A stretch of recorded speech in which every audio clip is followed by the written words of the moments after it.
स्वागत है आपका स्टडी क्लाउड चैनल पे। बीएसएससी बीएसओ के लिए हम लोग प्रैक्टिस सेट बना रहे हैं, जो कि बीएसएससी सीजीएल के लिए भी इम्पोर्टेंट होगा। 5 सेट आ चुके हैं, छठा सेट है, शुरू करते हैं। पहला प्रश्न है इसमें, 1 सितंबर 2024 को इंडिया पोस्ट पेमेंट बैंक के द्वारा कौन सा स्थापना दिवस मनाया गया? ये उनका 7वां स्थापना दिवस था। Option C. हाल ही में किस संस्था ने भूतपूर्व सैनिकों और उनके परिवारों की सहायता के लिए प्रोजेक्ट नमन की शुरुआत की है? भारतीय सेना के द्वारा शुरू किया गया प्रोजेक्ट नमन। हाल ही में किस देश में साइबर घोटाला केंद्रों में फंसे भारतीय नागरिकों को बचाया गया? लाओस में। लाओस में फंसे भारतीय नागरिकों को बचाया गया। हाल ही में 7.0 तीव्रता के भूकंप के कारण 7.0 तीव्रता का भूकंप आया, शिवलुज ज्वालामुखी में विस्फोट हुआ। ये किस देश में अवस्थित है? इस ज्वालामुखी में विस्फोट हुआ ये है रसिया में। शिवलुज ज्वालामुखी है रसिया में, जहाँ पे 7.0 तीव्रता का भूकंप आया। हाल ही में सुर्खियों में रहा गोंडा जनजाति मंगला मुदुली नीट परीक्षा पास करने वाला इस समुदाय का पहला सदस्य बना। जो जनजाति 13 विशेष रूप से कमजोर आदिवासी समूहों पीवीटी जिन्हें बोलते हैं उनमें से एक है, जिन्हें रेमो भी कहा जाता है। ये किस राज्य से संबंधित है? गोंडा जनजाति उड़ीसा से। प्रतिदिन एक सेट आ रहा है, जितना हो सके जितना जल्दी हो सके सभी सेट बनाएं और तैयारी को ज़्यादा से ज़्यादा मजबूत करें। हाल ही में सतलुज जल विद्युत निगम को नवरत्न का दर्जा मिला। इसकी स्थापना कब हुई थी? सतलुज जल विद्युत निगम को इसको अब नवरत्न का दर्जा मिल गया है। इसकी स्थापना हुई थी 1988 में। हाल ही में केंद्रीय बाल विकास मंत्री अन्नपूर्णा देवी 7वें राष्ट्रीय पोषण माह 2024 का शुभारंभ इन्होंने गुजरात के गांधीनगर स्थित महात्मा मंदिर से किया। इस अभियान की शुरुआत कब हुई थी? इसकी शुरुआत हुई थी 2018 में। पोषण माह मनाया गया 1 से 30 सितंबर। 2 सितंबर 2024 को राष्ट्रपति द्रौपदी मुर्मू ने कितने वर्ष के कार्यकाल के लिए 23वें विधि आयोग के गठन को मंजूरी दी? 23वां विधि आयोग का कार्यकाल होगा 3 वर्षों का। नेक्स्ट है, केंद्रीय मंत्री परिषद का पद और सदस्यता कौन निर्धारित करता है? भारत के राष्ट्रपति। किस संवैधानिक संशोधन में संपत्ति का अधिकार मौलिक अधिकार के रूप में खत्म कर दिया गया? 1978 में 44वें संविधान संशोधन के द्वारा संपत्ति का अधिकार मौलिक अधिकार नहीं रहा। इस राजवंश के दौरान महाबलीपुरम मंदिर का निर्माण किया गया था। महाबलीपुरम मंदिर का निर्माण हुआ था पल्लव राजवंश के काल में। महात्मा गांधी ने किस आंदोलन से भारतीय राजनीति में प्रवेश किया? चंपारण आंदोलन 1917 वाले से गांधी जी ने भारतीय राजनीति में प्रवेश किया। निम्नलिखित दिल्ली के सुल्तानों में से किसने उत्तर भारत में कई शहरों की स्थापना की? फिरोज शाह तुगलक के द्वारा बहुत सारे शहर उत्तर भारत में स्थापित किए गए। ब्रिटिश प्रशासन के दौरान निम्न में से किस गवर्नर जनरल ने हड़प नीति अपनाई थी? हड़प नीति था लॉर्ड डलहौजी का।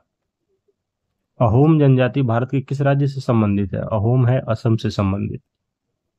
निम्नलिखित में से कौन सा भारत का सबसे बड़ा बांध है? टिहरी बांध। मानचित्र पर समान दबाव क्षेत्रों वाली रेखा को क्या कहा जाता है? आइसोबार। ध्रुवीय क्षेत्र में भूमध्य रेखा की ओर जाने पर पौधे और पशु प्रजातियों की विविधता बढ़ती है या घटती है? तो ये बढ़ती है। जब भूमध्य रेखा की ओर जाएंगे ध्रुवीय क्षेत्र में, तो पौधों और पशुओं की जो प्रजातियां हैं उनमें विविधता और ज्यादा बढ़ेंगी। प्रधानमंत्री नरेंद्र मोदी ने साहिबजादा जोरावर सिंह और साहिबजादा फतेह सिंह की स्मृति में किस तिथि को वीर बाल दिवस के रूप में घोषित किया? 26 नवंबर को मनाया जाएगा वीर बाल दिवस। नेक्स्ट है, ओपन मार्केट ऑपरेशन क्या है? यह है एफआईआई के द्वारा शेयरों की बिक्री करना। कौन दक्षिणी ध्रुव की अकेले यात्रा करने वाली पहली भारतवंशी एवं अश्वेत महिला बनी? इनका नाम है हरप्रीत चंडी। कौन सा तत्व सूर्य में सर्वाधिक मिलता है? सबसे ज्यादा है सूर्य में हाइड्रोजन। भारत में सुरक्षा अधिनियम किस वर्ष लागू हुआ? वर्ष 2012 में। निम्न में से किस कार्यक्रम का उद्देश्य ग्रामीण महिलाओं में बचत को बढ़ावा देना है? किस कार्यक्रम का उद्देश्य है? महिला समृद्धि योजना का। निम्न में से किस वर्ष प्रधानमंत्री किसान सम्मान निधि योजना की शुरुआत हुई थी? 2018 में। किसने लंबी दूरी के टेलीफोन का आविष्कार किया था? अलेक्जेंडर ग्राहम बेल ने। निम्न में से किसी खिलाड़ी को तत्काल ऊर्जा के लिए क्या दिया जाता है? कार्बोहाइड्रेट। टेनिस में ग्रैंड स्लैम जीतने वाले पहले भारतीय महेश भूपति थे। भारत के अलावा निम्न में से किस देश में तमिल एक आधिकारिक भाषा है? ऑफिशियल लैंग्वेज श्रीलंका और सिंगापुर दोनों में। प्रसिद्ध वार्षिक गंगा सागर मेला भारत के किस राज्य में आयोजित होता है? गंगा सागर होता है पश्चिम बंगाल में। निम्न में से कौन सा पुरस्कार उपन्यास के लिए दिया जाता है? Booker prize. निम्न में से भारत रत्न प्राप्त करने वाले कौन हैं? अटल बिहारी वाजपेयी को भी मिला है, लता मंगेशकर को भी मिला है, सचिन तेंदुलकर को भी मिला है। सभी विकल्प सही हैं। अभिज्ञान शाकुंतलम एक क्या है? उपन्यास है, कविता है, ड्रामा है, कहानी है, नाटक है? ये एक ड्रामा है, अभिज्ञान शाकुंतलम। काला सागर आर्थिक सहयोग क्षेत्र में कितने सदस्य होते हैं? 12 सदस्य। चाबहार पोर्ट भारत द्वारा ईरान में विकसित किया गया है। पाक जल संधि किन दो देशों के बीच है? भारत और श्रीलंका के बीच। इनमें से कौन सार्क का सदस्य नहीं है? म्यांमार नहीं। भारत के सर्वाधिक क्षेत्र पर किस मिट्टी का विस्तार मिलता है? सर्वाधिक क्षेत्र पर जलोढ़ मिट्टी का विस्तार है। विश्व प्रसिद्ध खजुराहो मूर्तिकलाएं कहाँ पे हैं? मध्य प्रदेश में। पोटाला पैलेस जो कि एक 7 मंजिला भवन है, ये किससे संबंधित है? ये जोधपुर के महाराणा से संबंधित है, पोटाला पैलेस। बिहार को दिल्ली सल्तनत में शामिल करने वाला प्रथम सुल्तान? बलबन। बिहार प्रोविंशियल किसान सभा का गठन कब हुआ? बिहार प्रांतीय किसान सभा वर्ष 1929 में इसका गठन हुआ। बिहार राज्य का कुल क्षेत्रफल कितना है? 94,163 किलोमीटर स्क्वायर। किस नदी को बिहार में घाघरा के नाम से भी जानते हैं? सरयू नदी को। सोराठ मेले का आयोजन किस जिले में किया जाता है? मधुबनी में। फरवरी 2025 में नई दिल्ली के प्रगति मैदान में पुस्तकालय महोत्सव 2025 का आयोजन किया गया। यह किस केंद्रीय मंत्रालय के द्वारा आयोजित किया गया? गृह मंत्रालय के द्वारा। कौन सा केंद्रीय मंत्रालय फेम 2 योजना को लागू करता है? भारी उद्योग मंत्रालय। भारत के किस हवाई अड्डे पर देश का पहला रीडिंग लाउंज खोजा गया है? नेताजी सुभाष चंद्र बोस हवाई अड्डा, कोलकाता। निम्न में से किस कंपनी को हाल ही में 13वीं महारत्न कंपनी का दर्जा मिला? ऑयल इंडिया लिमिटेड को। यह 13वीं महारत्न कंपनी बनी है। नेशनल सिक्योरिटीज डिपॉजिटरी के अनुसार वित्त वर्ष 2024 में भारत में विदेशी पोर्टफोलियो निवेशक एफपीआई का सबसे बड़ा स्रोत कौन सा देश रहा? संयुक्त राज्य अमेरिका, यूएसए रहा 1 नंबर पे। मानव हड्डी का मुख्य घटक क्या है? कैल्शियम। ट्रैकोमा बीमारी किस अंग को संबंधित है? आंख से संबंधित है ट्रैकोमा। 4 रक्त समूह है, ए, बी, बी और ओ। इसमें से किसे सार्वभौमिक दाता कहा जाता है? डोनर, यूनिवर्सल डोनर ओ है। रतौंधी किसकी कमी के कारण से होता है? विटामिन ए की कमी से। बीजों को किस स्थिति में संरक्षित किया जा सकता है? ठंड और शुष्क स्थिति में। नारियल का कौन सा भाग खाने योग्य होता है? भ्रूणपोष। टेलीफोन लाइन में बहने वाली धारा कैसी होती है? यह होती है विद्युत ऊर्जा, इलेक्ट्रिकल एनर्जी। उच्च वोल्टेज अनुप्रयोग के लिए किस प्रकार का इंसुलेटर उपयोग किया जाता है? निलंबन प्रकार का। रेक्टिफायर्स का उपयोग डैश में कन्वर्ट करने के लिए किया जाता है। किसको?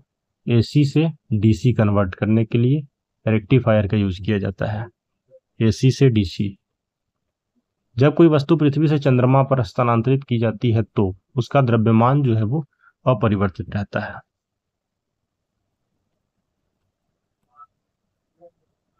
निम्न में से किस कार्यक्रम का उद्देश्य ग्रामीण महिलाओं में बचत को बढ़ावा देना है? महिला समृद्धि योजना। छुई मुई यानी मिमोसा पुडिका के वादक को स्पर्श करने से उत्पन्न होने वाली गति क्या है? कंपानुकुंचन। नर तथा मादा युग्मक होते हैं, अगुणित या द्विगुणित या बहुगुणित, इनमें से कोई नहीं। भ्रूणपोषी बीज हैं अरंडी व मक्का। एथाइल अल्कोहल का आईयूपीएसी नाम क्या है? इथेनॉल। एथिल अल्कोहल का आईयूपीएसी नाम क्या है? इथेनॉल। निम्न में से कौन सा सही संबंध दर्शाता है वोल्ट, जूल और कूलम में? तो 1 वोल्ट इक्वल टू होता है 1 joule divided by 1 coulomb, option B. निर्वात में सैटेलाइट यानी उपग्रह गुरुत्वाकर्षण क्षेत्र से ऊर्जा भी उत्पन्न करता है, वैक्यूम में। इलेक्ट्रॉनिक विन्यास 284 वाले उदासीन परमाणु का वर्ग होगा कितना? 4। गुर्दे को रुधिर पूर्ति करने वाली रुधिर वाहिका कौन सी है? वृक्क धमनी। हैजा के रोगाणुओं की खोज किसने की थी? रॉबर्ट कोच ने। सूर्य में ऊर्जा के उत्पादन की प्रक्रिया का नाम क्या है? नाभिकीय संलयन। ट्रांसफार्मर के क्रोड के लिए सर्वोत्तम द्रव्य कौन सा है? नर्म लोहा। कोई धातु ऑक्सीजन के साथ अभिक्रिया करके उच्च गलनांक वाला यौगिक बनाती है, यह यौगिक जल में घुल जाता है, यह तत्व हो सकता है कौन सा? कैल्शियम। दूध खट्टा होने पर कौन सा एसिड बनता है? Lactic acid. एक विद्युत बल्ब पर 240 वोल्ट 60 वाट अंकित है, तो इसके तंतु का प्रतिरोध कितना होगा? रेसिस्टेंस बताना है। क्या रिलेशन होता है? Power equal to V into I, और यहाँ P का वैल्यू है 60, V का वैल्यू है 240 और I पता करते हैं पहले। करंट I हो जाएगा 60/240, 1/4। ये आया। V आपको मालूम है 60 वाट दिया गया है, P power 60 watt, P equal to होता है I²R। पावर हो गया आपका 60, करंट हो गया आपका 1/4, इसका होल स्क्वायर हो गया 1/16 मल्टीप्लाइड बाई रेसिस्टेंस। तो रेसिस्टेंस क्या आएगा? 60 मल्टीप्लाइड बाई 16, ये आएगा 960 ओम। कितना होगा रेसिस्टेंस विद्युत बल्ब का? 960 ओम। ये थे जीएस के प्रश्न। इसके बाद मैथ्स और रीजनिंग के प्रश्न है। Thanks for watching, keep supporting study cloud. प्रतिदिन एक सेट आएंगे। Thank you.